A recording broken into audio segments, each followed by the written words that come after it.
2.10 లక్షలు ఖరారైన ఇందిరమ్మ ఇండ్ల లబ్ధిదారుల సంఖ్య అంటూ వార్త కనిపిస్తా ఉంది.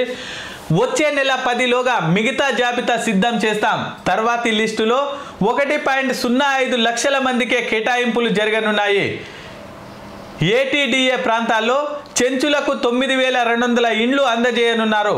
హైదరాబాద్లోని 9 సప్లైస్లలో G4 భవనాలు నిర్మించనున్నారంటూ మంత్రి పొంగులేటి శ్రీనివాసరెడ్డి వెల్లడించినట్టుగా వార్త కనిపిస్తా ఉంది. తెలంగాణ ప్రభుత్వం ప్రతిష్టాత్మకంగా చేపట్టిన ఇందిరమ్మ ఇండ్ల పథకంలో ఇప్పటి వరకు 2.10 లక్షల మందితో లబ్ధిదారుల జాబితా ఖరారైంది. మరో 1.5 లక్షల లబ్ధిదారుల జాబితా ఫైనల్ కావాల్సి ఉన్నదని మంత్రి పొంగులేటి శ్రీనివాసరెడ్డి వెల్లడించారు. శుక్రవారం ఆయన సెక్రటరేట్లో మీడియాతో చిట్ చాట్ చేశారు.